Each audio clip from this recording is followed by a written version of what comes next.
ہمارے ساتھ موجود ہیں ڈاکٹر محمد عاصم یوسف صاحب، جو گزشتہ 31 سالوں سے شوکت خانم میموریل کینسر ہاسپٹل اور ریسرچ سینٹر سے وابستہ ہیں، اور اب وہ لاہور اور پشاور پاکستان میں شوکت خانم میموریل کینسر ہسپتال اور ریسرچ سینٹر کے چیف میڈیکل آفیسر بھی ہیں۔ تو ڈاکٹر عاصم صاحب، آپ کو خوش آمدید کہتے ہیں صدائے رمضان میں۔ سر، کینسر کو عموماً جان لیوا مرض سمجھا جاتا ہے، موجودہ دور میں اس کے علاج کے امکانات کو آپ کس طرح سے دیکھتے ہیں؟ اس کے ٹریٹمنٹ میں کتنی بہتری، کتنی ایڈوانسمنٹ آ چکی ہے؟ شکریہ جی۔ سو کینسر واقعی انٹل ریسنٹلی تو ایسے ہی سمجھا جاتا تھا کہ یہ بالکل ڈیتھ سینٹنس ہے، لیکن ایکچولی ایسا نہیں ہے۔ بہت سارے کینسرز جو ہیں ان کا مکمل علاج ممکن ہے، خاص طور پہ اگر وہ شروعات میں پکڑے جائیں۔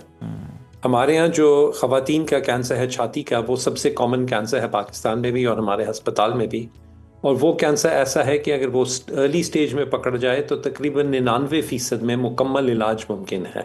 لیکن افسوس یہ ہے کہ پاکستان میں آج بھی زیادہ تر خواتین اس بیماری کے ساتھ سٹیج 3 میں آتی ہیں، جبکہ صرف 40% امکان ہوتا ہے مکمل علاج ہونے کا۔ تو یہ ایک ایسی بیماری ہے جو کامن بھی ہے اور بالکل کیوریبل ہے اگر ارلی پکڑی جائے۔ اور بہت سارے کینسرز اسی طرح ہیں۔ کچھ کینسرز ہیں جو ہماری عادتوں کی وجہ سے، تمباکو وغیرہ کی وجہ سے ہوتے ہیں، تو وہ تو انٹائرلی پریونٹیبل ہیں۔ صحیح۔ اچھا ڈاکٹر صاحب، کیا شوکت خانم میموریل کینسر ہسپتال اور ریسرچ سینٹر اور اس کے ساتھ ساتھ اگر ہم بات کریں ملک کے دیگر کینسر مراکز پاکستان کے تمام مریضوں کی ضروریات پوری کرنے کی صلاحیت رکھتے ہیں؟ اور اگر نہیں تو اس خلا کو پر کرنے کے لیے کیا حکمت عملی ہونی چاہیے، آپ کیا سمجھتے ہیں؟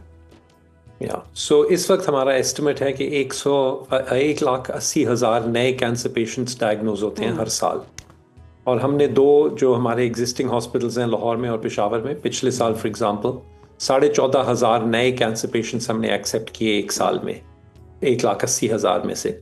اور اس کے علاوہ تقریباً 35,000 مریض ایسے ہوتے ہیں جن کا ایکٹیو ٹریٹمنٹ ختم ہو چکا ہوتا ہے اور فالو اپ کر رہے ہوتے ہیں۔ تو ہمارے 2 ہسپتالوں میں تقریباً 50,000 مریض اس وقت زیر علاج ہوتے ہیں۔ اسی لیے ہم ابھی اپنا تیسرا ہسپتال بنا رہے ہیں کراچی میں، جو سب سے بڑا ہوگا اور جس کی وجہ سے تقریباً ہماری انٹیک ڈبل ہو جائے گی۔ بٹ ہمارا ایسٹیمیٹ ہے کہ شوکت خانم لاہور جیسے تقریباً 20 ہسپتال چاہیے ہیں پورے پاکستان میں، تاکہ اسی معیار کا علاج تمام مریضوں کا ہو سکے۔ تو کافی ابھی بھی گیپ ہے۔ بہت سارے اور ہاسپٹلز ہیں جہاں پہ بہت اچھا علاج ہوتا ہے اور کینسر کا بھی بہت اچھا علاج ہوتا ہے، لیکن ہمارا ماڈل جو ہے کہ ایک ٹرشری کیئر کینسر ہاسپٹل ہے، ایک ہی چھت کے نیچے تمام سہولیات تشخیص کے لیے بھی اور علاج کے لیے بھی فراہم کی جائیں۔ اس طرح کے ہسپتالوں کی بہت کمی ہے، اور یہی ہمارا ماڈل ہے، اور ہماری امید ہے کہ آپ کے ویورز اور پاکستان کے لوگوں کے مدد سے یہ خواب مکمل ہوگا کہ تمام پاکستان کے مریضوں کا اسی معیار پہ علاج کیا جائے انشاءاللہ آئندہ دنوں میں۔ انشاءاللہ۔ عاصم صاحب، شوکت خانم میموریل کینسر ہاسپٹل اور ریسرچ سینٹر میں کتنے تناسب سے مریضوں کو بلا معاوضہ علاج دیا جاتا ہے، فراہم کیا جاتا ہے؟ اور جو لوگ ادائیگی کر کے علاج کروا رہے ہوتے ہیں، کیا ان کے لیے سہولیات مختلف ہوتی ہیں یا پھر سب کو ایکولی ٹریٹ کیا جاتا ہے؟ جی بالکل۔ سو کنسسٹنٹلی پچھلے 31 سالوں سے 75% سے زیادہ مریض جو ہیں ہمارے، ان کا مکمل فری علاج کیا جاتا ہے۔ اور میں بتاتا چلوں کہ فار ایگزامپل بریسٹ کینسر جس کی ہم نے بات کی تھی، خواتین میں چھاتی کا کینسر، اس کا علاج پہ تقریباً 15 لاکھ روپے خرچ ہوتے ہیں۔ تو یہ چھوٹے سمز نہیں ہیں، بہت مہنگا علاج ہے۔ خون کے کینسر کا تقریباً 30 لاکھ روپیہ خرچ ہوتا ہے، جسٹ کچھ ایگزامپل دینے کے لیے۔ تو ہمارے مریضوں میں کوئی فرق نہیں کیا جاتا۔ ہم نے، جیسے آپ نے بھی شروع میں کہا، جب ہم مریض ایکسیپٹ کرتے ہیں ٹریٹمنٹ کے لیے تو ان کے مالی حالات پہ نہ کوئی سوال ہوتا ہے، نہ وہ دیکھا جاتا ہے، صرف بیماری اور اس کی سٹیج دیکھی جاتی ہے۔ اگر مریض نہیں پے کر سکتا تو ان کو وہی سہولیات تمام دی جاتی ہیں، ان کو وہی ڈاکٹرز دیکھتے ہیں، وہی ٹیسٹس ہوتے ہیں، وہی علاج کیا جاتا ہے، انہی کمروں میں داخل ہوتے ہیں وہ، اور وہی کھانا بھی ان کو ملتا ہے جو اس کو ملتا ہے جو کہ خود پے کر رہا ہو۔ ڈاکٹرز اور نرسز کو نہیں پتا ہوتا کہ کون پے کر رہا ہے اور کون نہیں پے کر رہا۔ صحیح۔ اچھا ڈاکٹر صاحب، کیا زکوٰۃ فنڈز کا استعمال محض علاج تک محدود رہتا ہے یا انہیں دیگر انتظامی اور آپریشنل اخراجات میں بھی بروئے کار لایا جاتا ہے؟ جی، زکوٰۃ جتنی زکوٰۃ ہم اکٹھی کرتے ہیں اسی سال میں خرچتے ہیں، اور صرف زکوٰۃ جن کے جو مستحق ہوتے ہیں ان کے اوپر خرچتے ہیں، اور صرف ڈائریکٹ پیشنٹ کیئر کے اوپر خرچتے ہیں۔ تعمیراتی کام پہ نہیں خرچی جاتی، مشینری یا اکوپمنٹ نہیں خریدی جاتی، بلکہ صرف ڈائریکٹ پیشنٹ کیئر پہ خرچی جاتی ہے۔ یہ جو باقی خرچے ہوتے ہیں یہ ہم نان زکوٰۃ جو ڈونیشنز ہوتی ہیں اور جو ہمارا اپنا ہاسپٹل ریونیو ہوتا ہے